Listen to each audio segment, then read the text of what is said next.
Hello YouTube, welcome back. Today I wanted to give a little bit of an introduction to Stanford's creative writing department, particularly for people who are just starting out, who want to take intro courses, that kind of stuff. I think I'm gonna make a part 2 for like more advanced, like upper level courses, because there is a lot more to get into. So usually for first years who want to take creative writing classes, I believe you're only allowed to enroll in 9CE or 9CT because you need Power 1 to be able to take the 90 series. So the formal course title for English 9CE is Creative Expression in Writing, but basically what it is it's a 3-unit workshop class that covers a range of forms, a little bit of poetry, a little bit of fiction, a little bit of creative nonfiction, and a lot of different professors teach this class, so you'll really end up just picking based on whatever time slot will fit in your schedule. And if multiple time slots fit in, then amazing. You can go on Carta and look up the professors' reviews and see if they fit your vibe or not. I think most creative writing professors are like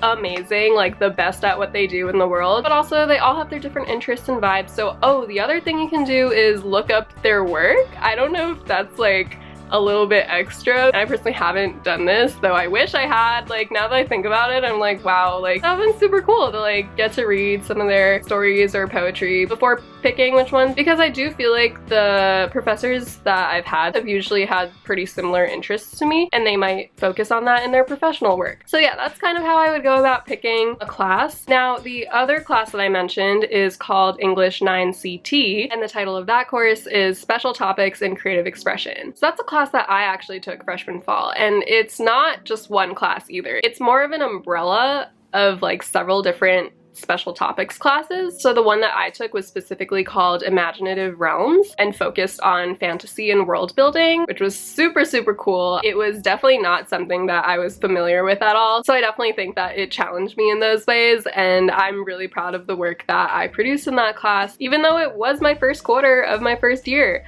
I took it with Professor Keith Ekis, and there's usually a lot of different like special topics that you can choose from. So those are much more limited in availability, I would say, because each special topic only has one time slot and professor who teaches it. So if there's one that you really, really want, you want to make sure you're like on Access right when it opens. I believe for first year students, Access opens later than it does for everyone else. So do have some backup options. And of course, winter quarter, it will be the same time as everyone else. So you just need to be there at midnight and like try really hard to get in. It's probably not as competitive as I'm explaining it to be, especially because so now the 90 series is not on the course lottery anymore. Oh yeah, I should explain what the course lottery is. Okay, so now that I finished explaining the 9CE and 9CT classes, let's get into the 90 series. So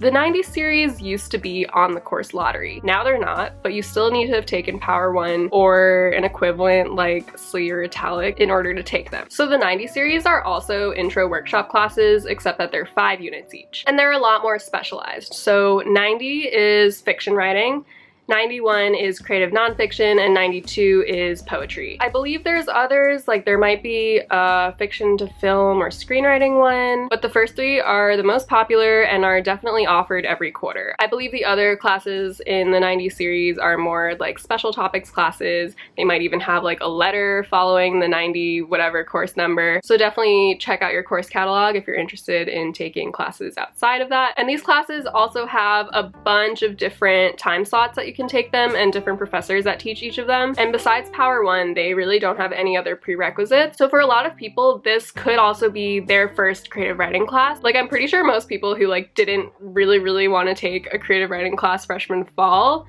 will just head into the 90 series as their first class. Personally, I took 92, which is poetry, with Professor Kai Carlson Wee my sophomore winter, and then I took 90 fiction with Professor Austin Smith my junior spring. The 90 series is also a prerequisite to take the intermediate classes, which is the 190 series, and it pretty much corresponds. Like 90 is the intro fiction class, 190 is the intermediate fiction class. And then after that, there's 290, which is advanced fiction. I will get more into the 190 like intermediate onwards classes in the next video. But for now, I did want to say a little bit about the lottery, because That actually used to be like a huge deal every quarter, but now that the 90 series aren't on the lottery anymore, it's like not as big of a deal. Basically, the way that it works is there's a lot of classes in the creative writing department that are, well, okay, most of the classes are like 15 people or smaller because they want to like keep workshops small. And so in order to keep it like relatively fair, the creative writing department puts out a lottery form which students can fill out before each quarter with their preferred courses. So when you go into the form, it'll ask you for your name, whether you're an English major or creative writing minor, because they get preference, and then you'll rank your top 3 choices, I believe. And what the lottery tries to do is pair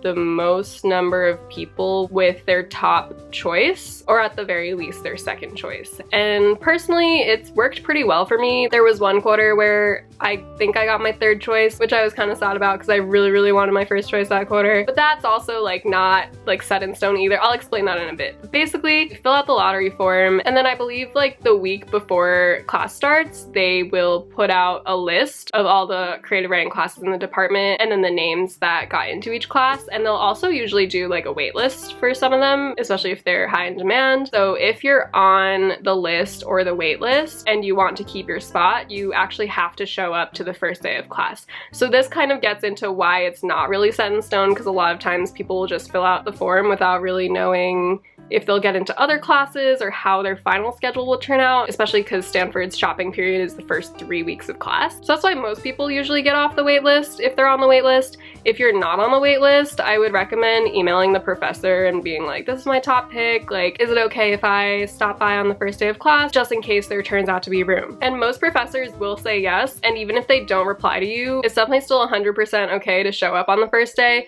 especially because it's still the shopping period, so you're technically allowed to shop any class you want, even if you're not enrolled in it. And then I'd recommend at the end of class, just go up to the professor and be like, hey, like, I don't know if you got my email, but I'm really interested in taking this class and was wondering if I could stick around in case a spot opens up. And they might give you like a range of answers. On the one end, they might be like, yeah, actually not that many people showed up today, or even if 15 people showed up, they might be able to just add you in as a 16th person, especially if there weren't a lot of other people on the wait list that showed up. Or their answer could be on the other end of the spectrum where they say, well, this class did have a lot of interest in it and a lot of people showed up today, so I don't really know how probable it is that a spot will open up. You'd actually be surprised by how many people end up dropping after the first week, or sometimes even into the second week. So if you're really committed and don't have like another class that's at the same time that you're trying to decide between, if you do have the time to just keep showing up to this class, 3 weeks in, someone will probably have dropped it, and if no one has dropped it, just showing them your dedication, they'll probably let you in. And maybe I'm sounding like super ruthless, but like if you really want this class and don't have another quarter where you can take it, like I think it's worth it. I don't know.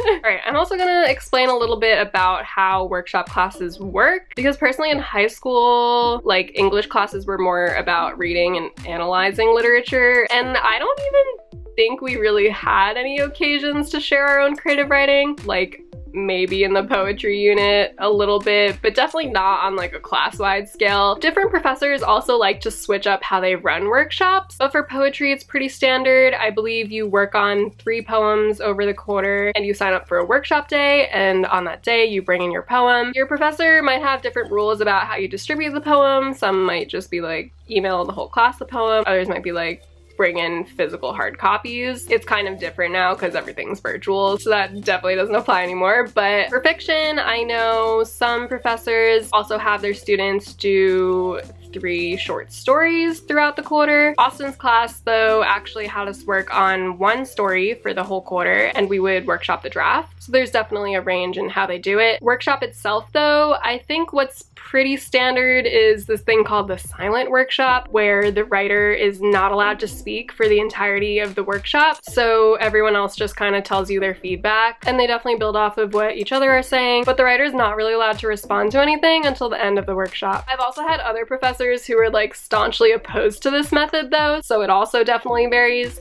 But that's pretty much how it goes. Most of the classes I've been in start out with a free write for like 10 minutes on some kind of prompt, and then you go into a discussion of a piece that they assigned you to read the previous class, and then the workshop usually follows that. But yeah, that's basically my experience with intro creative writing classes at Stanford. Definitely let me know if you have any more questions or if I missed anything. Thanks so much for watching, and I will see you next time. Bye!